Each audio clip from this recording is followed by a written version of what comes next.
Students actually know reflection, refraction, but when it comes to critical angle, they are scared of this subtitle like crazy.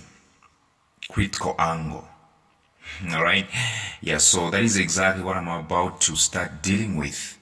And I'll be slow and I'll need your attention. Let's dissect this question thoroughly. A figure C2.2 shows a glass prism. Remember, a glass can reflect. All right? A glass can reflect light. Okay? With one face labeled AB, the refractive index of the glass prism is 1.5. You've been given the refractive index, and refractive index is calculated by using Snell's law. We'll talk about it. So we can see this diagram right here. Yes, and they have labeled a beam. So the first one, the first question reads, define critical angle. Define critical angle.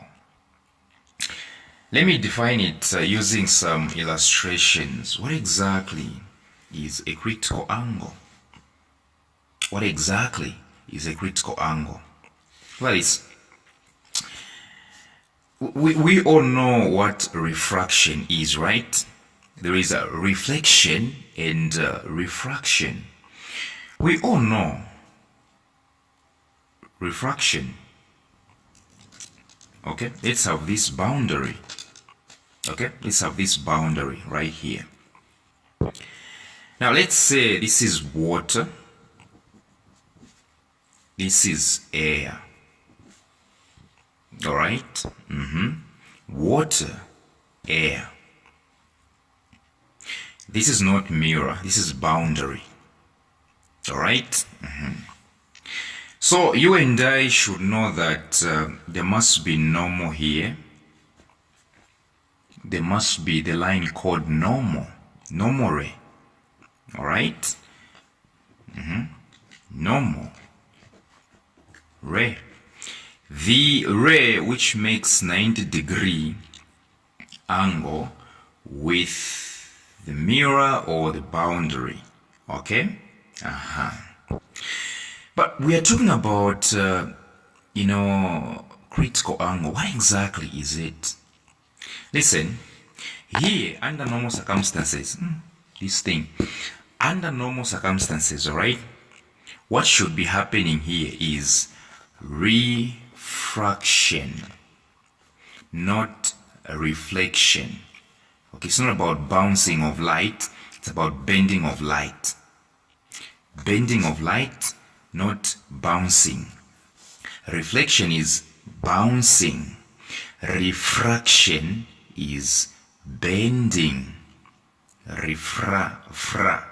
Bending. Reflect, bouncing. So what should be happening right here is bending of light, refraction. Okay? Let me show you. Let's say light is traveling from air. Okay? Light is traveling from air like this. Okay? This is what we call incident ray, right? Incident ray. Now, what you need to ask yourself is this question. Between air and water, which one is lighter and which one is heavier? Air is definitely lighter. All right? Water is denser. So what should be the behavior of refracted ray? It's coming from a less dense medium, which is air, to a denser medium. What exactly should happen? What exactly should happen? The light should refract towards the normal. Are we together? When light is traveling from a less dense medium, all right, to a denser medium like water, from air to water, what should happen is that what should happen is that it has to bend towards normal. It has to go towards normal. So now the angle between the normal ray and the incident ray, we know this one is angle of incidence, right? The angle between the refracted ray and normal ray is called angle of refraction. So what I'm trying to say is that whenever light is traveling from a less dense medium to a denser medium, it bends towards normal. Now, let's say the same light was traveling, okay? Let's say it was traveling from water going to air. And we have normal right here. Normal ray. Alright? Okay, it's traveling from water to air. What exactly is going to happen? What happens actually is that this is incident ray, right? It bends away from normal. It bends away from normal. Okay, it bends away. That's why the angle of refraction will be bigger. It bends away. All right. But let me bring you back to critical angle. Let me show you how critical angle is formed before we can even calculate it. Let me show you. All right.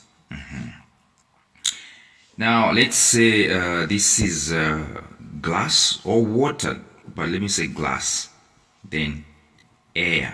So this medium, air, this one, glass. And of course we have normal ray.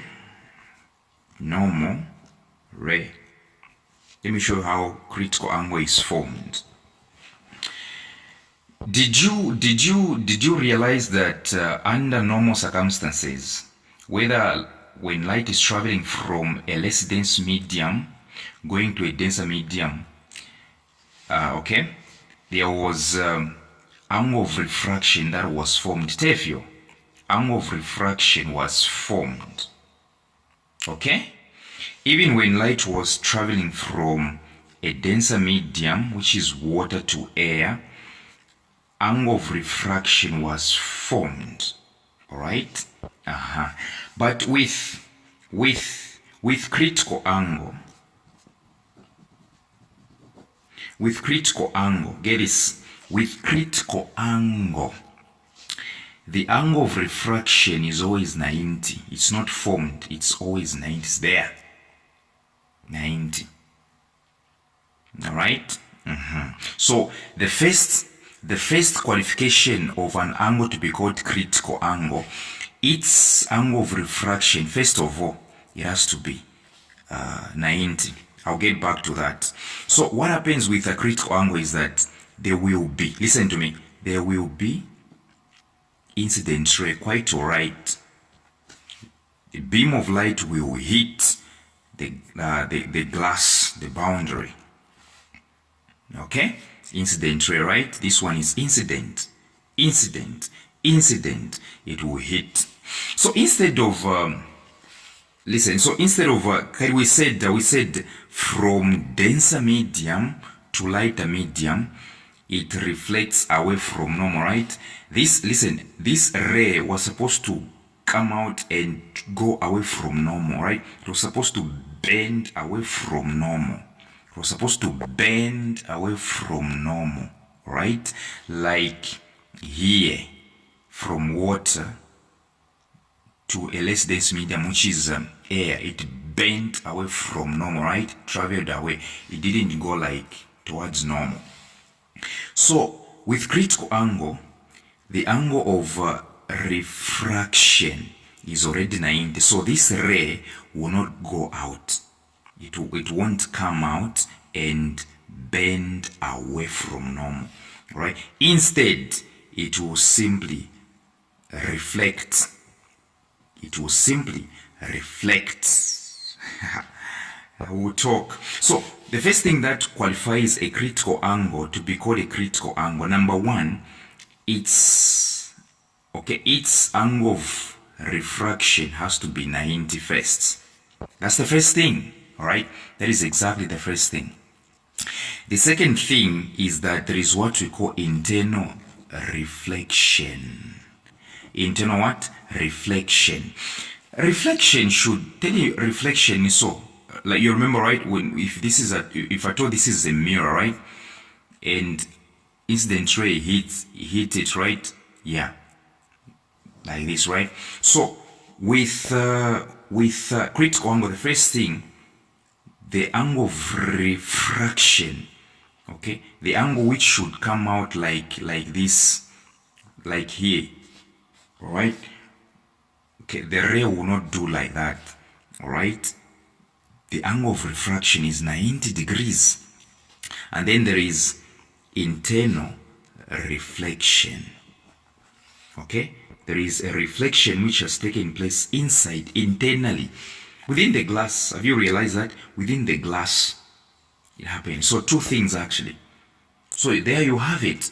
What exactly is a critical angle? A critical angle is simply an angle which is formed by an incident ray, okay? An incident ray, okay? Or let me just say, a critical angle, let me write it somewhere. Before I write, let me say it. A critical angle is simply an angle of incidence. This one, an angle of incidence, okay? Whose angle of refraction is 90, and there is internal reflection. Two things when you are defining two things. A critical angle is angle of incidence. This angle, this one. The angle, have you seen this, what this angle of incidence is doing, right? It's doing two things. It is creating 90 as its angle of refraction. At the same time, it's creating an internal reflection. So even when they are marking your work, they will look for these two words. Let me say for these two statements. Okay, this is the angle of incidence, okay, whose angle of refraction is 90. Angle of refraction is 90. And there is what? Internal reflection. All right? Yes. That's it. All right? This is it. I think you can come up with your own stuff. So now the next question actually was saying, so I should define it. I should actually write the answer. All right, let me write it. Angle of incidence. So critical angle is simply angle of incidence. Angle of incidence in which the angle of refraction is 90 degrees, all right, and there is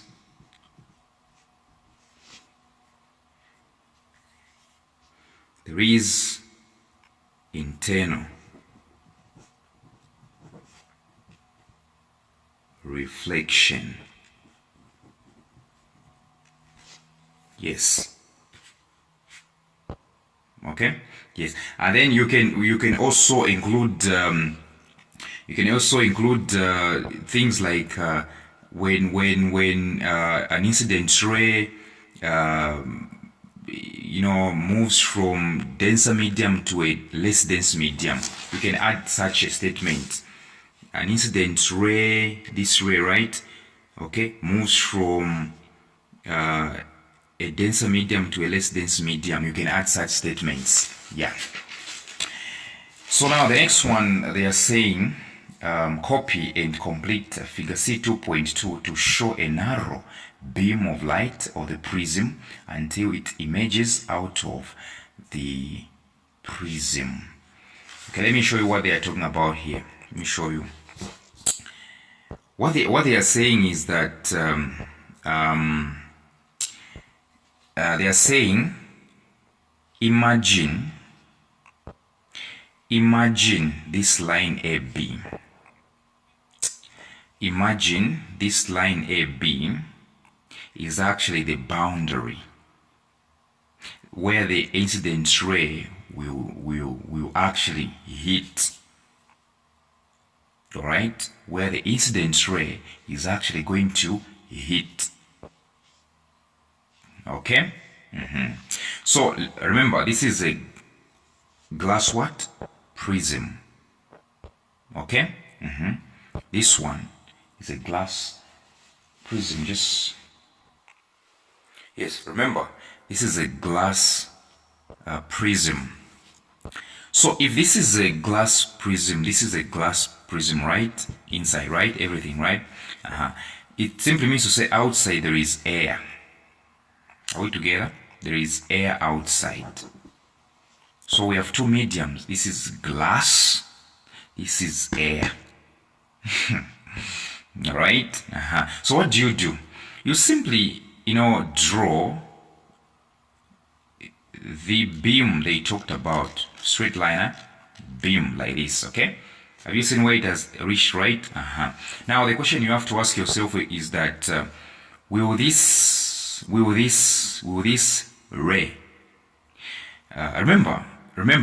remember if this is a beam of light, which is an incident ray, there must be normal somewhere. All right, there must be normal somewhere.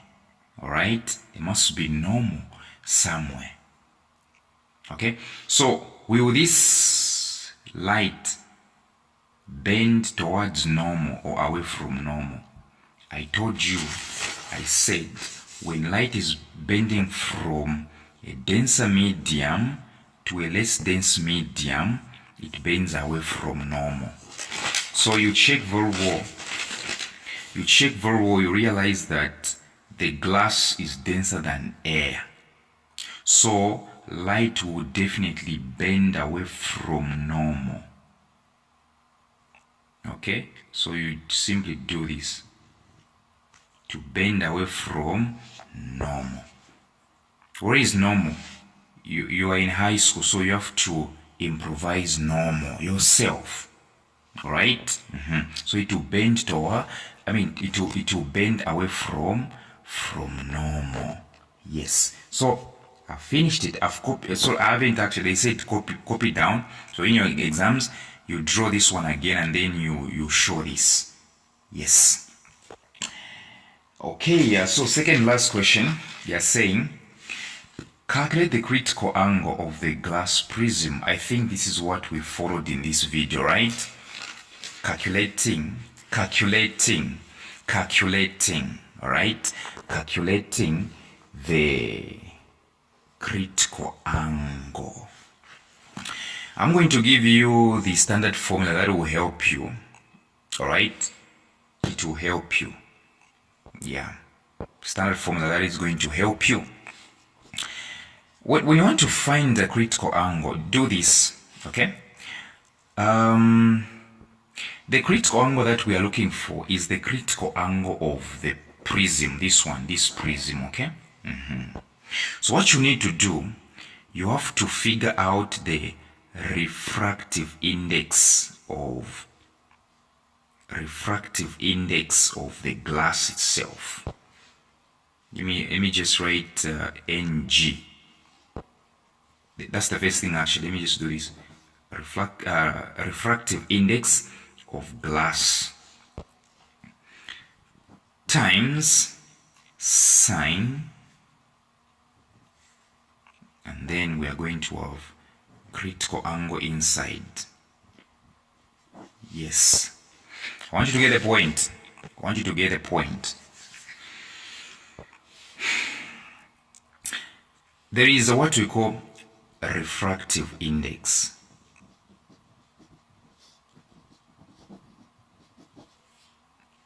Since you are calculating the critical angle, this one, the critical angle of the prism, all right, you will need the refractive index of the same prism.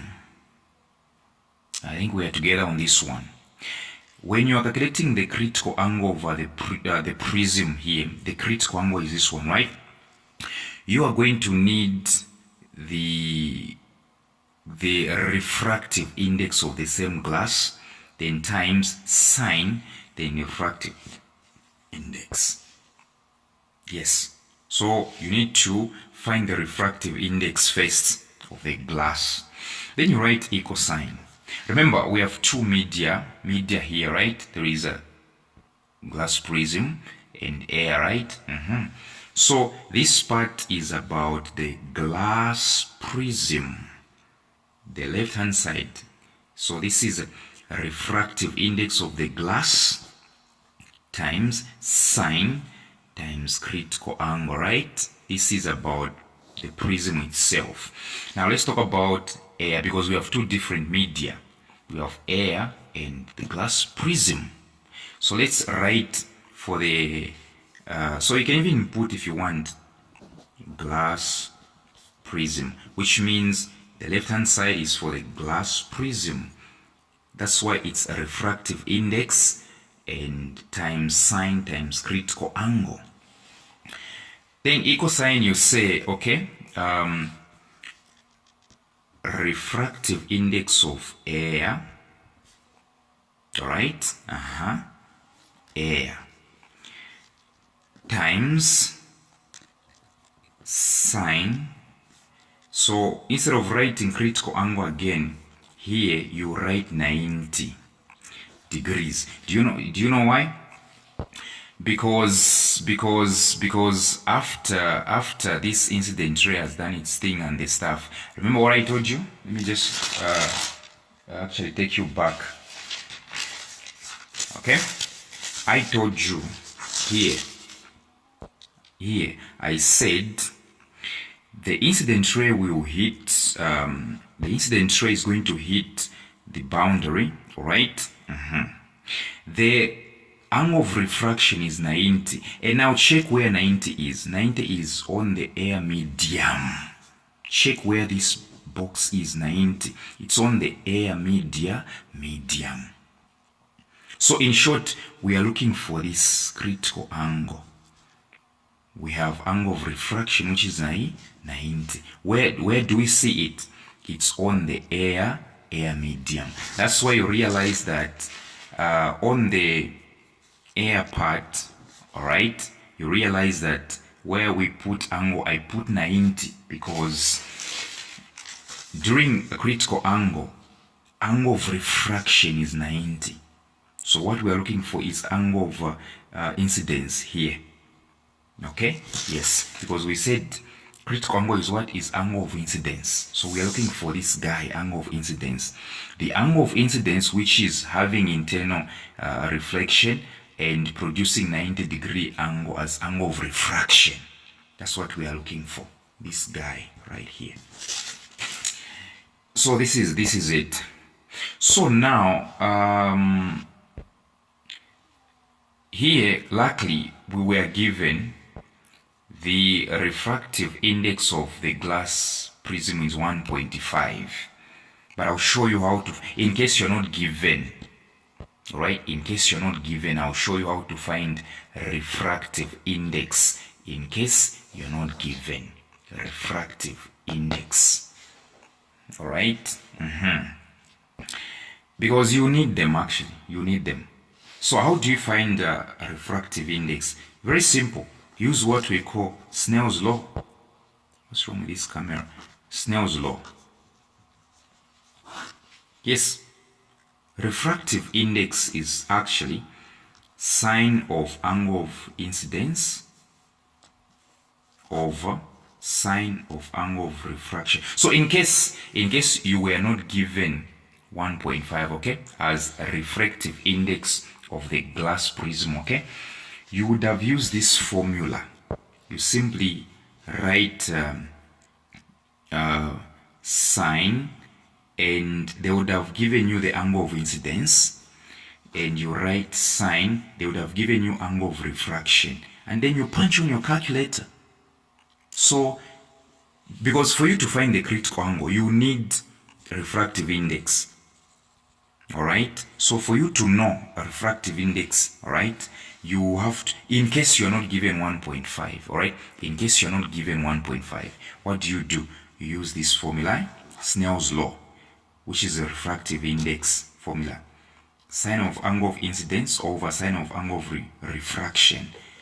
And then you punch on your calculator. But here we are given, right? We are given, so it's 1.5, right? So you write 1.5 here.